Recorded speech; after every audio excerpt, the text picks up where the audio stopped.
Gases are usually introduced in a general chemistry course midway through the first semester.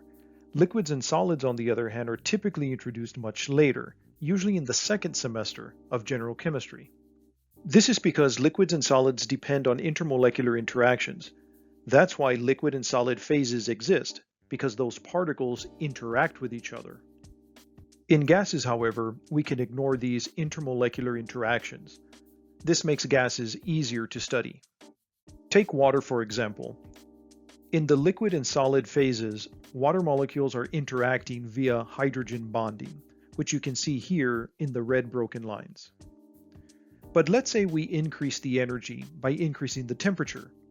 These hydrogen bonds can be broken. In the absence of hydrogen bonding and higher kinetic energy, the molecules are allowed to move about freely. This is the gas phase. These particles will then collide with the walls of the container they are in. The force per unit area of the collisions of these particles with the walls of the container is the pressure of the gas. For gases, we need to introduce a few properties, the first being pressure. Pressure is the force exerted by an object per unit area. Units of pressure are standard atmospheres, although torr, millimeters of mercury, and pascals are also used. In addition to pressure, temperature is also important. The gas behavior will depend on the temperature in units of Kelvin.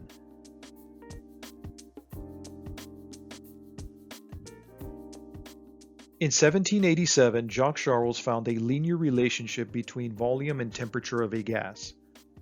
Plotting the volume versus temperature data for various gases yielded straight lines. He can only measure down to a certain temperature, however. Interestingly, he noticed that extrapolating the data showed the lines converge to the same temperature at a hypothetical zero volume. This temperature is negative 273.15 Celsius. The result established the Kelvin scale, and this temperature is 0 Kelvin, or absolute zero. In chemistry, temperatures are usually reported in Kelvin, which is the degree Celsius plus 273.15.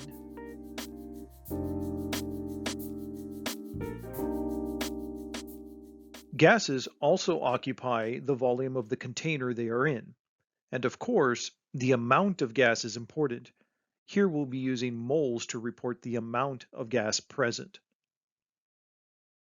And all these properties are related in various gas laws, which we'll get into next.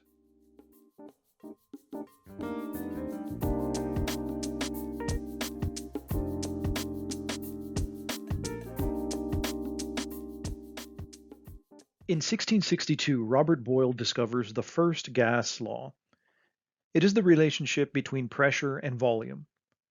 The pressure of the gas is inversely proportional to the volume of the gas. This simply means that a decrease in the volume of the gas, with a piston for example, will result in an increase in the pressure of the gas. And vice versa. An increase in the volume of the gas will result in a decrease in the pressure of the gas. Furthermore, we can multiply both sides by the volume and get the product of PV. This is always some constant. We'll call the constant A here. Recall, gases depend on pressure, temperature, volume, and the number of moles. Let's assume the temperature and the moles are constant. Thus, if there's a change in pressure or volume, this pressure-volume product must remain constant. And this is called Boyle's law. Let's do an example. A sample of helium in a 25.0 liter tank has a pressure of 22.5 atmospheres. The tank is expanded to a new volume of 32.0 liters. What is the new pressure? First, notice how the volume is changing. And the pressure is changing. There is no comment on the temperature nor moles, so we'll assume that those are constant, and we'll use Boyle's law. We are looking for the new pressure, or P2. I can divide both sides by V2, and this will leave me with an equation for P2. I can now insert my initial values in the numerator and final volume in the denominator. This gives me a final pressure of 17.6 atmospheres, which makes sense. The volume was increased, thus the pressure decreased.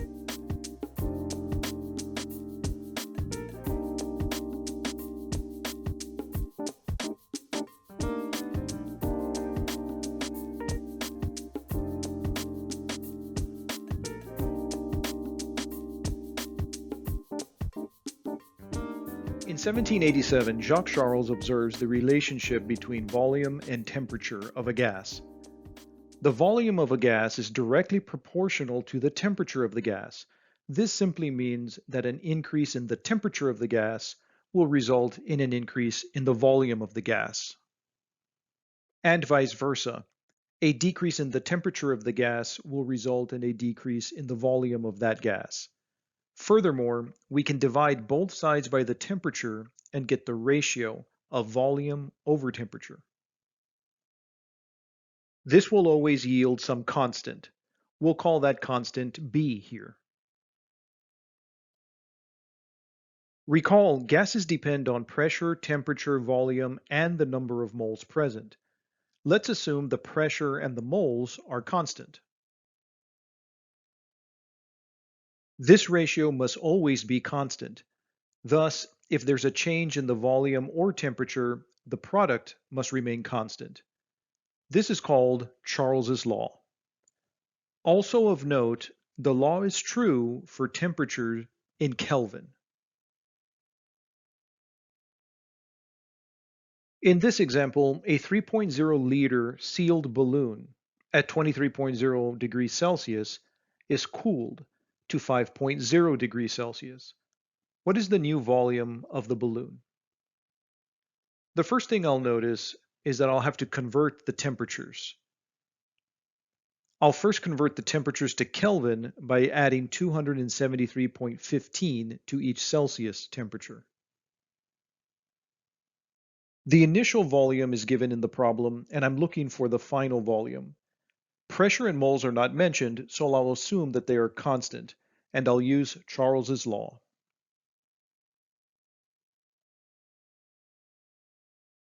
I'll multiply both sides by T2, and this will cancel the T2 on the right side, leaving V2 by itself. I can insert my values into the equation and see that the final volume is 2.8 liters. This makes sense. As the gas is cooled, the volume decreases. The volume is directly proportional to the temperature.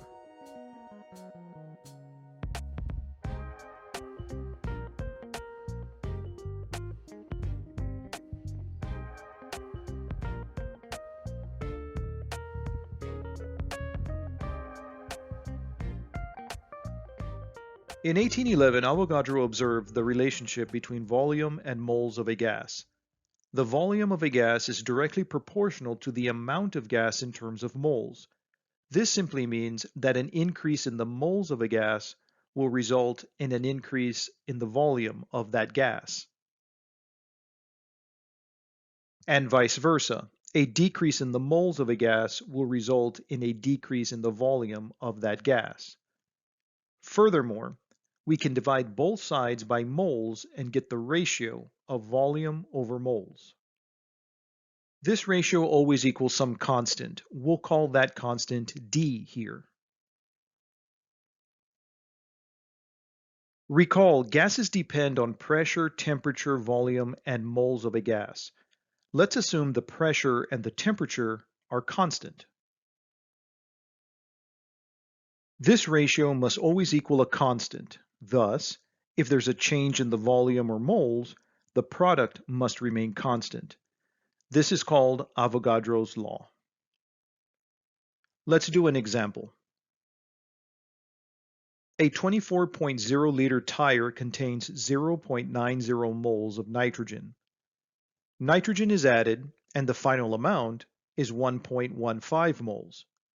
What is the new volume of the tire? The initial and final moles of nitrogen are given in the problem. The initial volume is given in the problem, and I'm looking for the final volume. Pressure and temperature are not mentioned, so I'll assume that they are constant, and I'll use Avogadro's law. I'll multiply both sides by N2, and N2 will cancel on the right side. This leaves V2 by itself.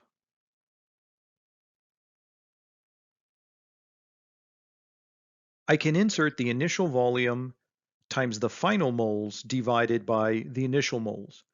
This gives me a final volume of 31 liters. This makes sense.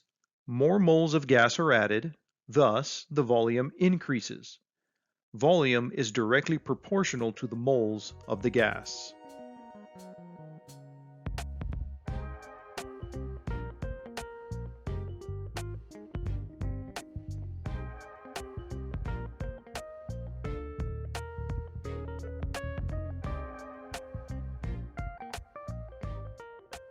From Boyle's law, we learned that volume of a gas is inversely proportional to the pressure of a gas. Charles's and Avogadro's laws show that the volume of a gas is directly proportional to the gas temperature and moles, respectively. A, B, and D are proportionality constants which make these equations true.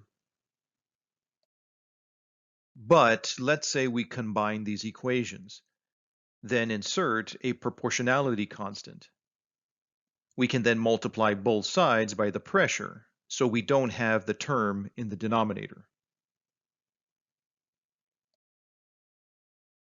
The result is the ideal gas law.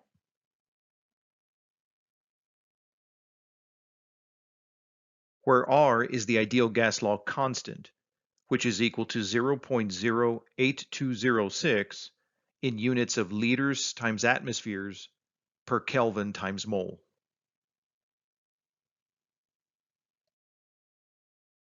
The ideal gas law is interesting since it's completely conceptual. Real gases have intermolecular interactions between the particles of the gas, but for gases at high temperatures and low pressures, we can essentially ignore these interactions. At high temperatures, these gases will be flying right by each other with minimal interactions, and at low pressures, the volume is high. So the spaces between these particles will be high, and thus large distances between the particles and minimal interactions. At temperatures and pressures we experience on Earth and in common labs, the ideal gas law proves to be a good approximation for volumes of gases, with minimal error.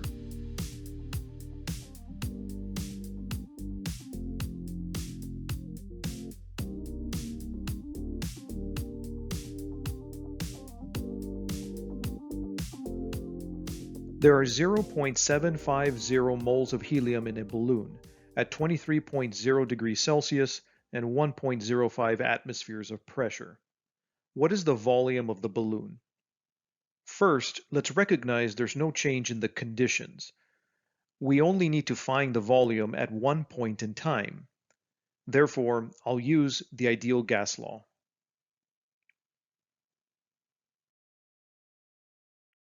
I'll divide both sides by the pressure to get the volume by itself on the left side.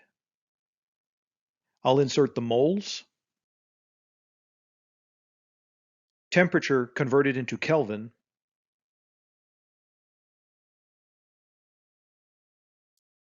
and the pressure.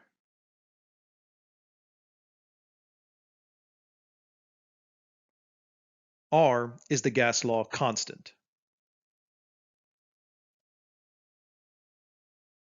I'll check the units first. Moles cancel, atmospheres of pressure cancel, and Kelvin cancels. Volume in liters remains. This is a 17.4 liter balloon.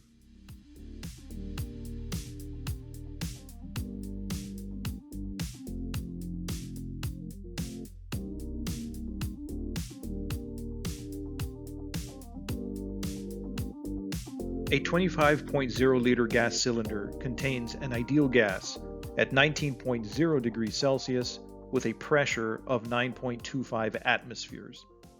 How many moles of gas are in the cylinder? First, we'll recognize there are no changes in the conditions, but rather, we want to find the moles at one point in time. I'll use the ideal gas law.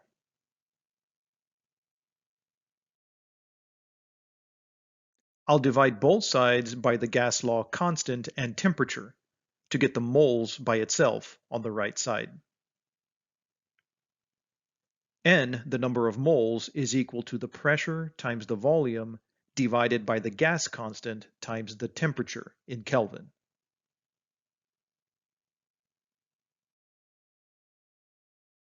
I'll insert the pressure and volume. Then divide by the gas constant and temperature converted into Kelvin.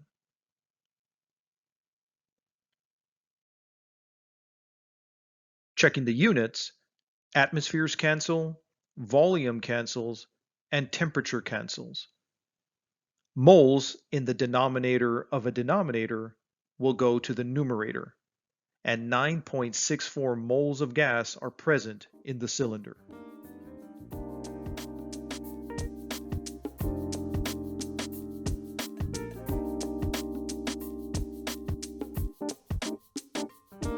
These gas equations are true assuming two variables remain constant.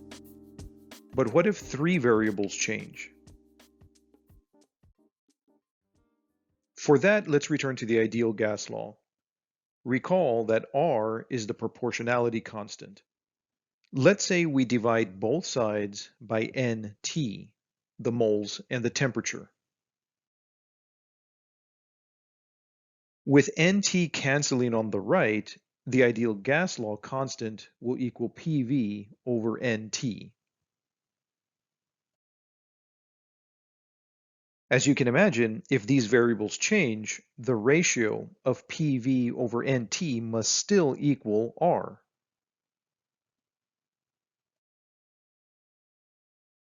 Now we have what is commonly referred to as the combined gas law.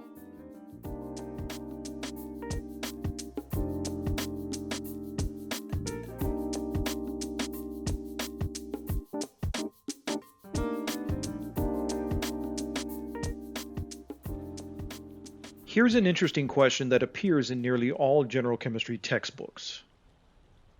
There is a 3.0 milliliter air bubble at the bottom of a lake where the pressure is 1.70 atmosphere and the temperature is a cool 6.0 degrees Celsius. The air bubble rises near the surface of the lake where the pressure is 1.0 atmosphere and the temperature is 20.0 degrees Celsius. What is the new volume of the bubble?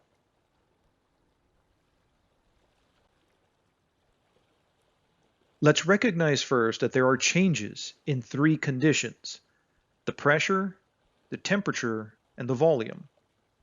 Since moles is not mentioned, we can assume that moles are constant in the bubble.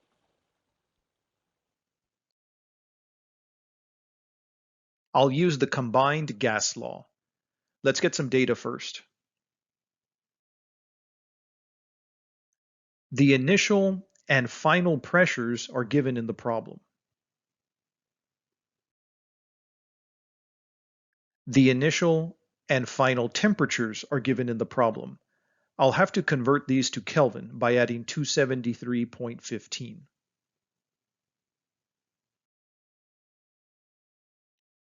The initial volume is given in the problem, and I'm looking for the new volume of the bubble. Since moles are constant, I can ignore the mole terms in the combined gas law. I'll multiply both sides by T2 and divide both sides by P2 to get the final volume term by itself. Here's the equation for the final volume. I'll insert my values in each term. Notice the conversion to Kelvin for each temperature. The final volume of the bubble is 5.4 milliliters.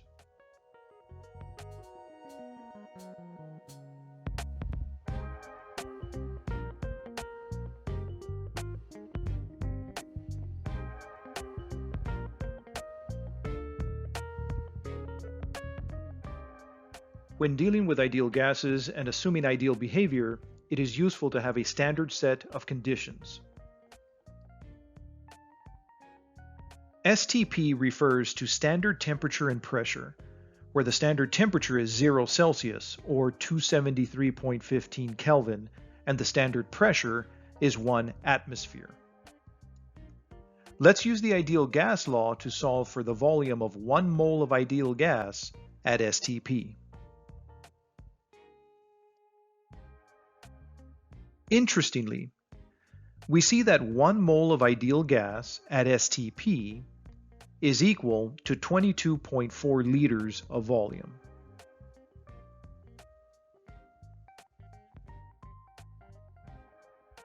This is a useful conversion we'll use often when dealing with densities of gases or gas phase stoichiometry at STP.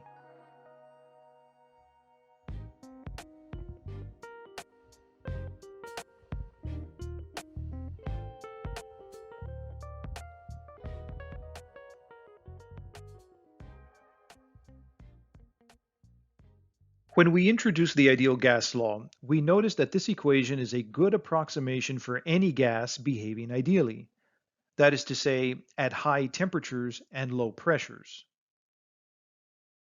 But if all gases behave ideally under these conditions, how can we differentiate between gases? The answer is knowing the density of the gas. Let's recall that the molar mass is grams per mole. Let's multiply both sides by the moles and divide both sides by the molar mass. Notice the terms canceling leaves us with moles equals grams over molar mass. Let's go back to the ideal gas law and substitute the moles term into the ideal gas law. Here's our equation. Now, let's multiply both sides by the molar mass and divide both sides by PV.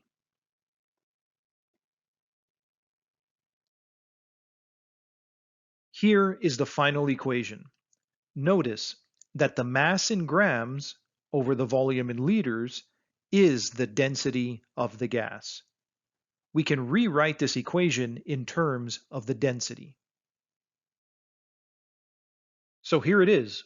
We can identify the gas based on its molar mass, so long as we know the gas's density at some temperature and pressure.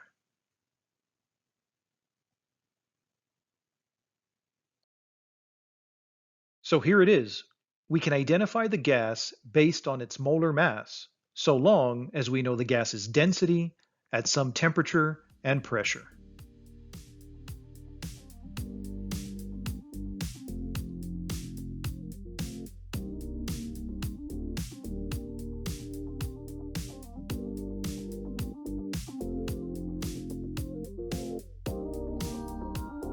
Here's an example of a problem that's typical in every general chemistry class. 6.16 grams of an unknown gas at STP occupies a 3.0 liter cylinder. Identify the gas. Oftentimes, this will be a multiple choice question, so I've listed some gases. Assuming ideal behavior at STP, we can use the molar mass of the gas to identify it. Notice the temperature and pressure are given in the problem, STP. And while we're not explicitly provided the density of the gas, we are provided the mass of the gas and the volume of the cylinder which it occupies. I'll insert my standard temperature and pressure and find the molar mass of the unknown gas is 46 grams per mole. This molar mass matches really well with the molar mass of answer A, nitrogen dioxide.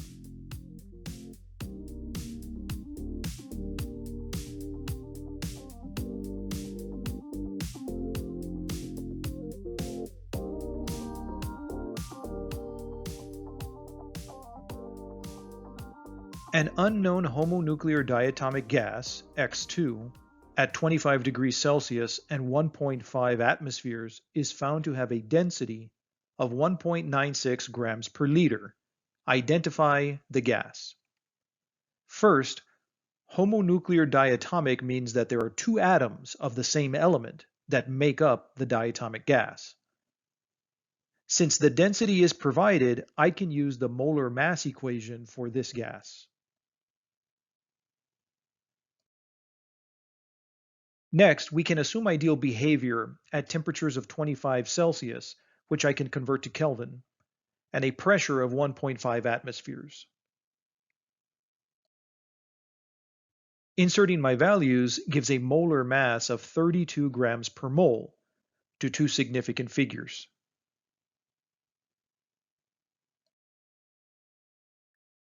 Since the gas is diatomic and 32 grams per mole, this means that each element must be 16 grams per mole. This is oxygen. Oxygen gas, O2, is the unknown gas.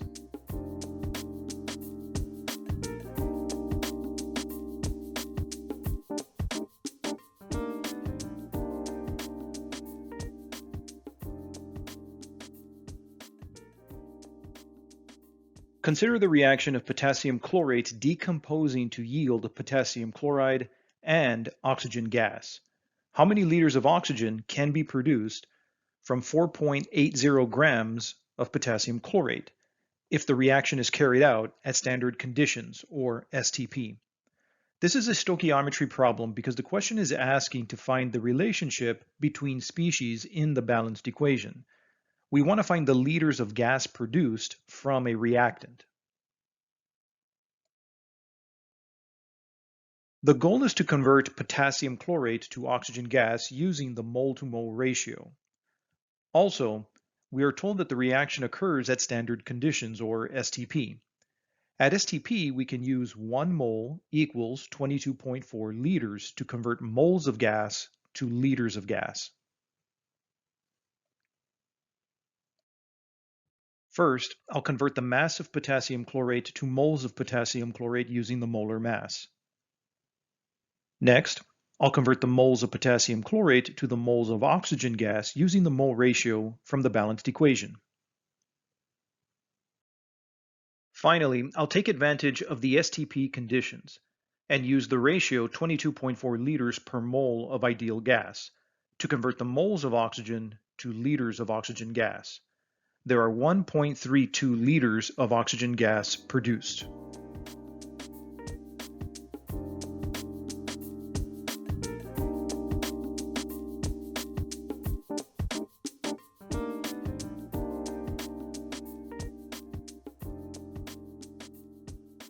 Consider the reaction of calcium hydride reacting with water to yield calcium hydroxide and hydrogen gas. How many grams of calcium hydride are needed to produce 76.8 liters of hydrogen gas at a pressure of 0.750 atmospheres and a temperature of 25 degrees Celsius? Here, we're being asked to produce 76.8 liters of hydrogen gas, but we need to find the mass in grams of the reactant, calcium hydride, needed. The goal is to convert hydrogen gas to calcium hydride using the mole-to-mole ratio. Note that the reaction does not occur under standard conditions. Therefore, we must use the ideal gas law to find the moles of hydrogen gas first. I can find moles by dividing both sides of the ideal gas law by RT.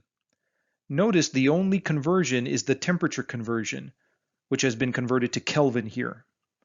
Under these conditions, 76.8 liters of hydrogen gas is equal to 2.36 moles of gas. Next, I have to convert to the mass of calcium hydride. In the first step, moles of hydrogen are converted to moles of calcium hydride. In the second step, moles of calcium hydride are converted to grams of calcium hydride using the molar mass. 99.4 grams of calcium hydride is required to yield 76.8 liters of hydrogen gas at 0.750 atmospheres of pressure and 25 Celsius.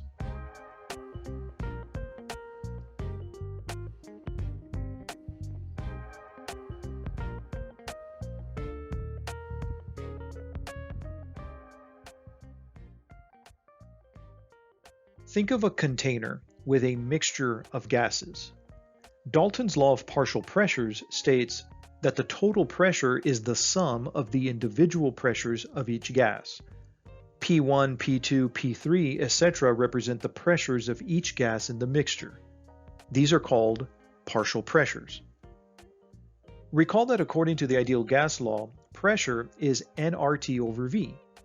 Notice that R is the ideal gas law constant, and since the gases are in the same container, their volumes and temperatures are the same. Thus, these terms can be factored out, and according to Dalton's law, the total pressure can also be written as the sum of the moles of gas times RT over V.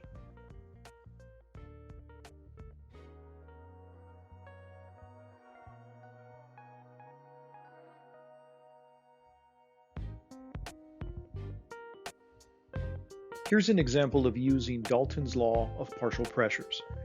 13.2 grams of carbon dioxide and 6.00 grams of helium are mixed in a 4.00 liter container at 300 Kelvin. Calculate the partial pressure of both gases and the total pressure. Because we have a mixture of gases, we'll use the ideal gas law to find the partial pressures for each gas.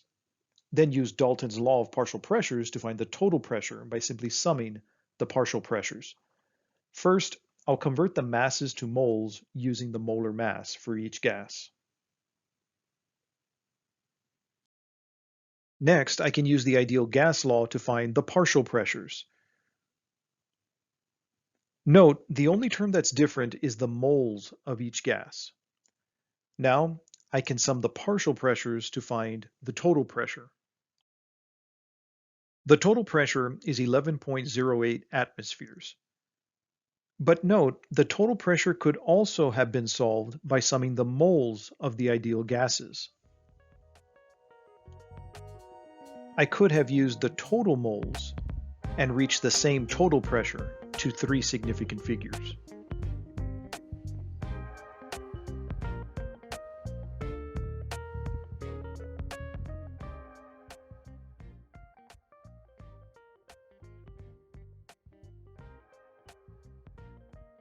We can use mole fractions of gases in a mixture to keep track of the moles of each gas in that mixture. The mole fraction is denoted by the Greek letter chi. In this example, the mole fraction of gas 1 is the moles of gas 1 divided by the total moles in the mixture. And why would we need to know the mole fraction?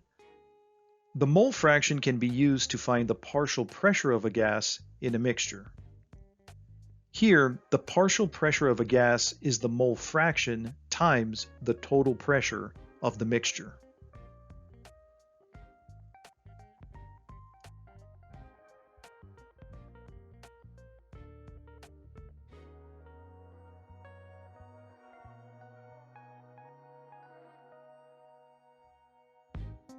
Here's an example of using mole fractions to find partial pressures. A mixture of gases contains ethene, nitrogen, and argon gases, and exerts a total pressure of 2.65 atmospheres. The mixture contains 0.456 moles of ethene, 0.540 moles of nitrogen, and 0.730 moles of argon.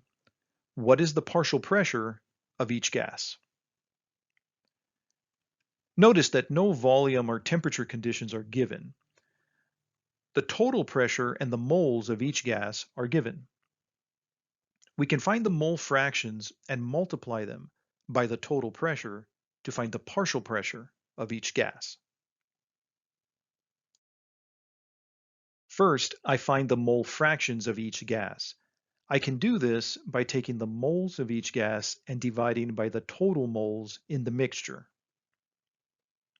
All the mole fractions should add up to equal 1.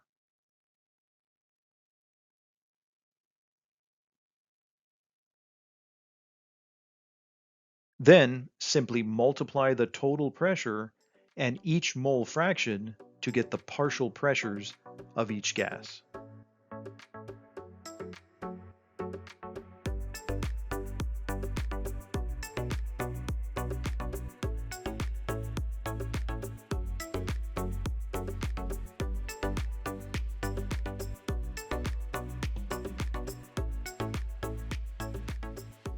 In earlier lectures, I reviewed the gas laws.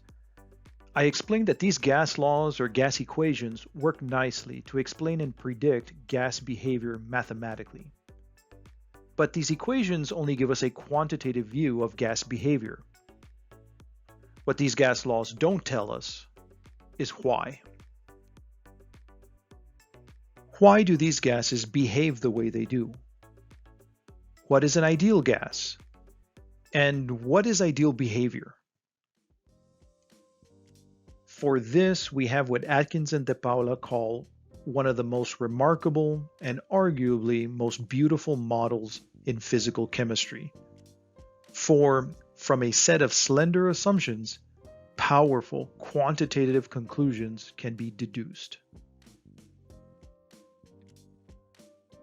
This is the kinetic molecular theory.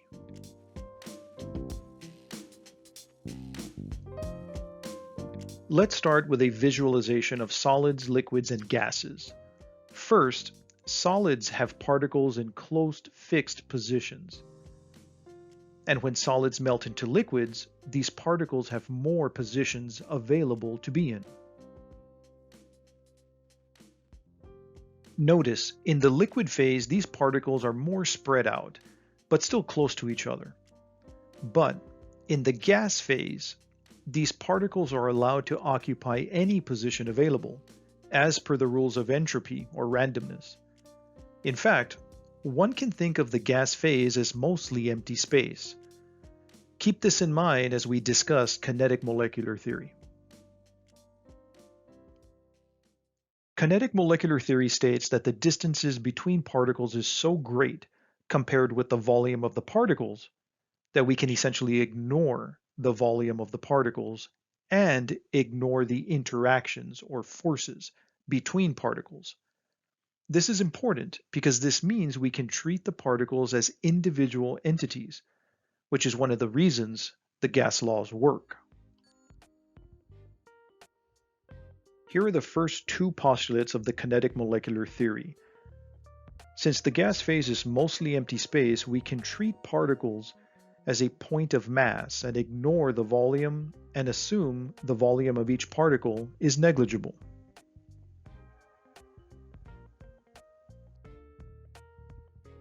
Second, we can ignore the interparticle forces. At ideal temperatures and pressures, the gas phase is mostly empty space, and in the rare occurrence that these particles do collide, we can assume any collisions are elastic and brief. Here's the third postulate of kinetic molecular theory. Gas particles are in constant random motion. They must be. This is why they exert pressure. Balloons and tires stay inflated. When the particles collide with the walls of the container, they exert pressure. And finally, the Kelvin temperature of the gas is directly proportional to the average kinetic energy of the gas. This gives us the meaning of temperature. Thermodynamically speaking, the average kinetic energy is equal to 3/2 RT. Recall, the ideal gas law applies to all gases behaving ideally. Similarly, notice how the average kinetic energy of a gas applies to all gases behaving ideally. Kinetic energy is only dependent on the temperature of the gas.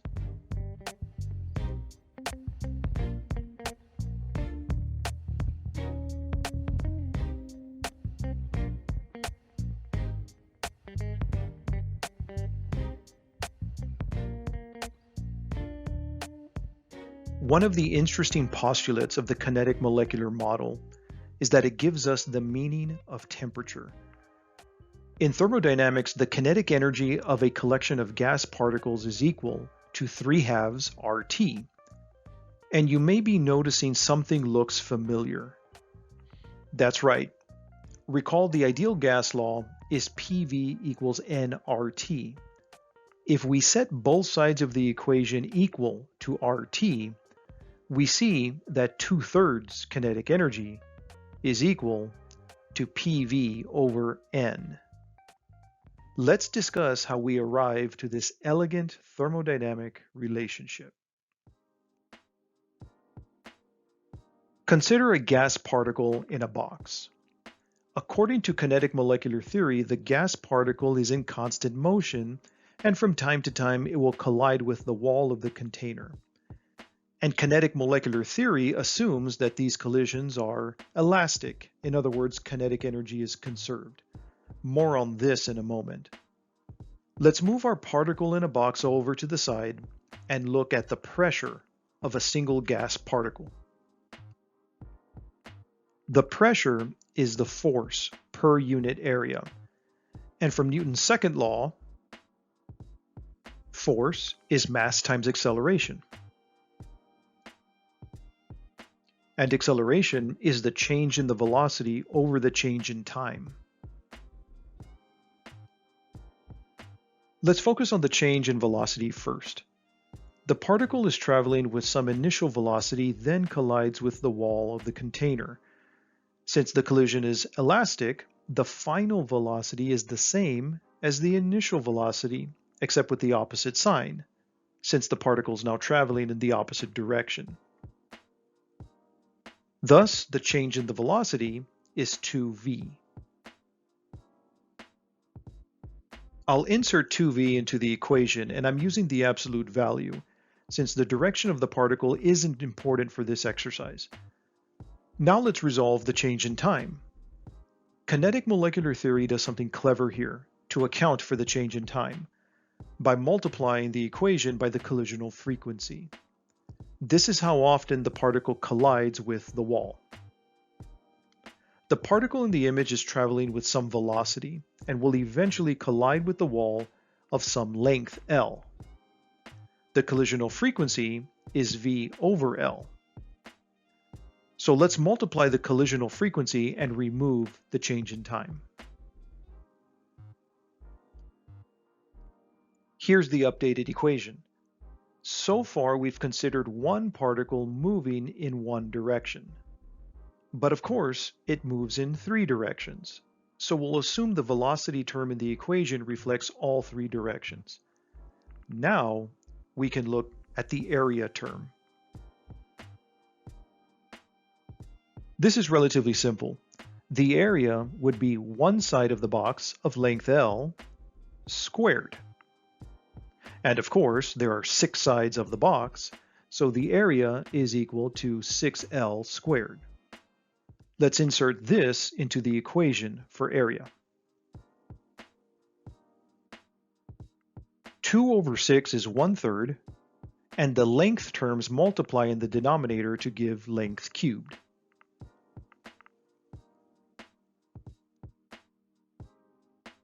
I'll multiply by n, the number of moles. Up until now, we were considering one particle. Now we'll consider a mole of particles. And finally, let's close our proof by multiplying the equation by 2 over 2. Yes, this sounds silly, but when I insert 2 over 2 into the equation, we see a familiar friend. 1/2 mv squared is kinetic energy. Let's rewrite the equation in terms of kinetic energy. I'll rearrange to solve for the kinetic energy. And recall from the ideal gas law that PV over N is equal to RT. We can substitute this term into the kinetic energy equation and get our final equation. This brings us back to the 4th postulate of the kinetic molecular theory. The average kinetic energy of a gas is directly proportional to the Kelvin temperature of the gas and equal to 3/2 RT. Notice how the kinetic energy of a gas is dependent only on the temperature. So this equation applies to all ideal gases. Next, Let's use this equation to relate how the velocity of a gas is affected by its mass and temperature.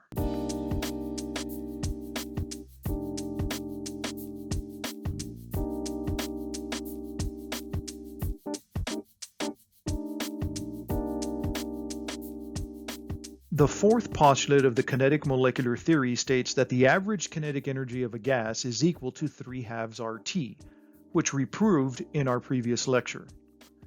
Notice how the kinetic energy of a gas is dependent only on the temperature. All ideal gases at the same temperature have the same kinetic energy. So then, how are ideal gases different? And the answer? Their mass. Let's go back to an equation we've studied in an earlier lecture and relate how the velocity of a gas is affected by its mass. We know that the kinetic energy of a particle is 1/2 mv squared. Let's set these equations equal to each other and solve for the velocity. The first thing we'll note are that the halves cancel. Next, divide both sides by the mass, and the mass will cancel on the left side. Note, I'll change the lowercase m for the mass into an uppercase M. This signifies that I'm referring to the molar mass of the gas in kilograms per mole. Finally, I'll take the square root of both sides and get the square root of the velocity squared. We conclude with the equation for what's called the root mean square velocity. Note that the symbol for velocity in thermodynamics is the Greek letter mu, and RMS stands for root mean square velocity. The big conclusions from this equation are that the velocity of a gas is proportional to the square root of the temperature of the gas.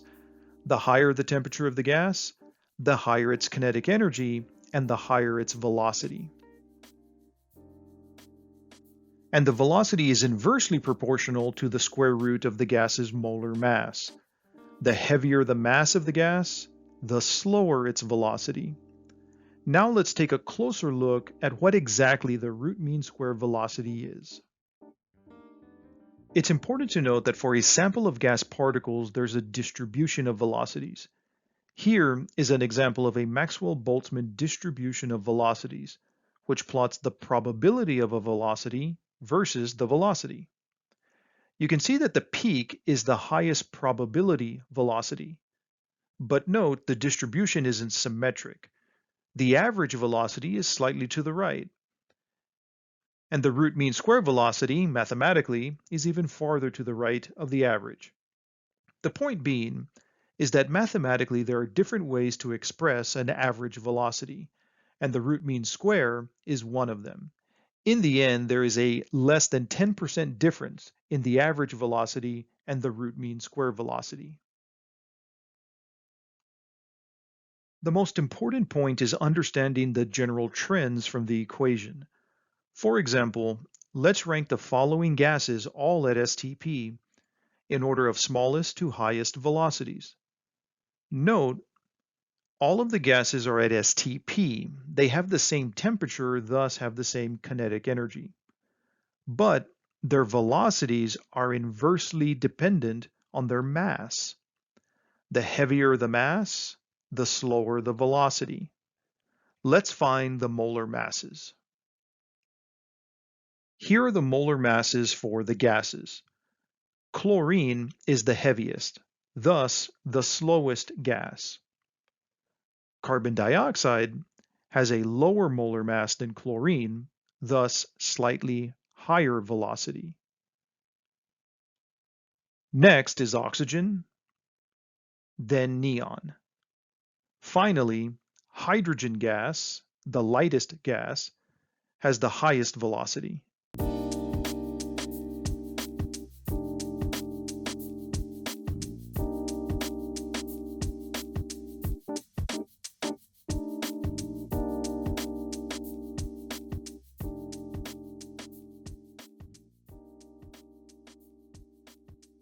There are two interesting phenomena that arise based on gas motion: diffusion and effusion. Imagine a container with two different gases separated by a divider. Then we remove the divider. The gases are in constant motion, thus will eventually, after some collisions, mix. This is called diffusion. Now imagine the container with a divider, but the gases are mixed in only one half of the container and the other half is a vacuum. If the barrier has a small slit, the gas particles will escape the chamber that they are in and go into the other chamber. This is called effusion. Diffusion is the mixing of gases, while effusion is the process where a gas escapes from one chamber to another through a small opening. Rate of effusion is the time for the gas to effuse, and usually reported in units of volume per unit time, like milliliters per minute, for example. And this is dependent on gas velocity. Recall, the root mean square velocity is the square root of 3RT over the molar mass of the gas. Here we see the root mean square velocity of two gases. Thomas Graham proposed a simple yet elegant equation to compare two gases under the same temperature and pressure conditions. Since the square root of 3RT is a constant, we can say that the effusions of two gases are inversely proportional to the square root of their molar masses. Here's the proportional relationship without the square root of 3RT. Simply take the ratio of both sides. And here's Graham's law. Notice how the rates are inversely proportional to the square root of the gas's molar mass. Now, if you know the rate and molar mass of some gas, you can compare rates to find the molar mass of an unknown gas. Let's do an example. A flammable gas made up only of carbon and hydrogen is found to effuse through a porous barrier with a rate of 1.50 milliliters per minute. Under the same conditions of temperature and pressure, it takes an equal volume of bromine vapor, a rate of 0.48 milliliters per minute, to effuse through the same barrier. Calculate the molar mass of the unknown gas and suggest what this gas might be. Because we're given effusion data of two gases, we can use Graham's law to compare the unknown gas to the known gas. It doesn't matter which gas is gas 1 or gas 2. I typically assign the unknown molar mass as the numerator. Therefore, bromine can be gas 1, and the unknown gas can be gas 2. The unknown rate will be in the denominator on the left side, and the bromine data goes here. Since I'm not using the gas law constant R, I can use units of grams per mole for the molar mass. The unknown is inside a square root, so we'll have to square both sides, then multiply the bromine mass to get the mass of the unknown by itself. Solving this gives us a molar mass of 16 grams per mole to two significant figures. Methane is the likely unknown since its molar mass is 16.05 grams per mole.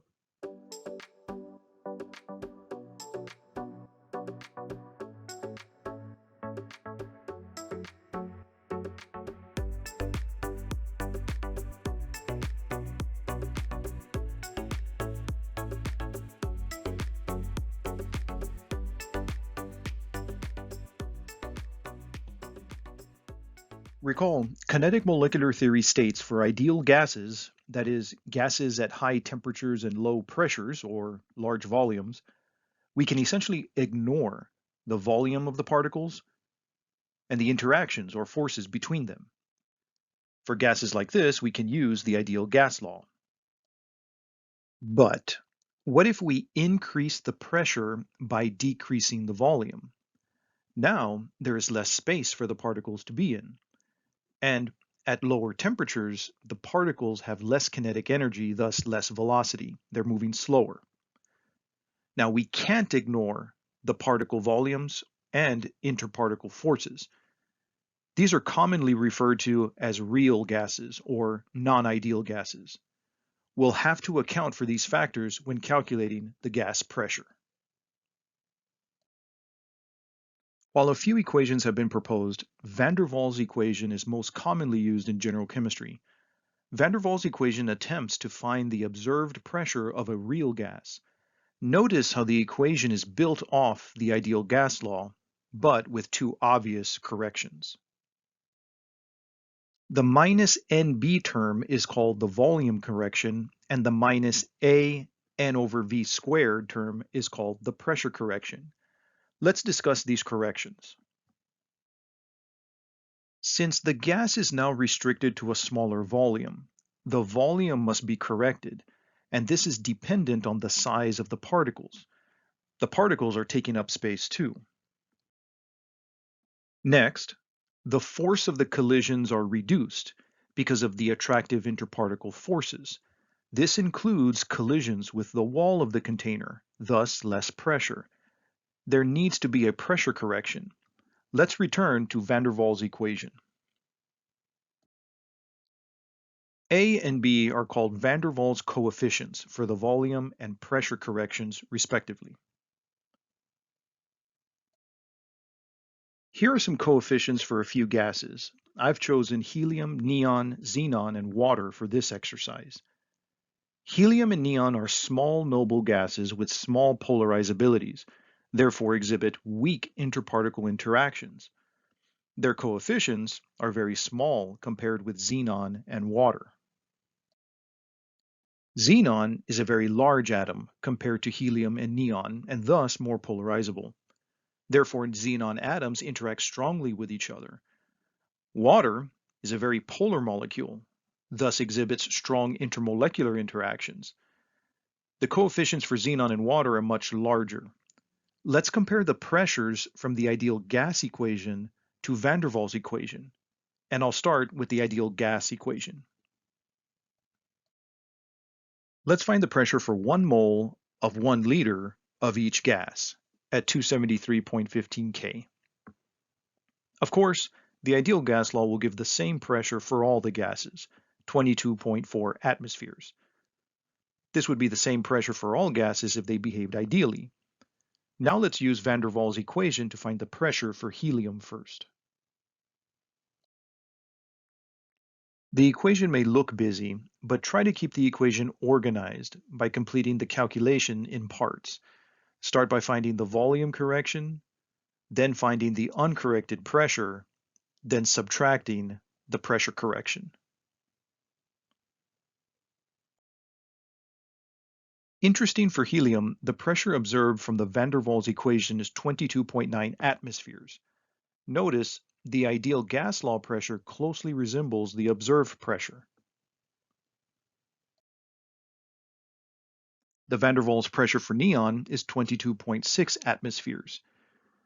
Interestingly, the ideal gas law gives a pressure to within a 2 and 1% error, respectively, for helium and neon. Now, let's look at the observed pressures for xenon and water. You can see the observed pressures from van der Waals equation of 19.4 and 17.6 atmospheres for xenon and water, respectively. These represent a 15 and 27% error, respectively, compared to the ideal gas law pressure. In all honesty, under normal conditions experienced in lab or on Earth, the ideal gas law would work fine. But under special conditions, van der Waals equation might work best.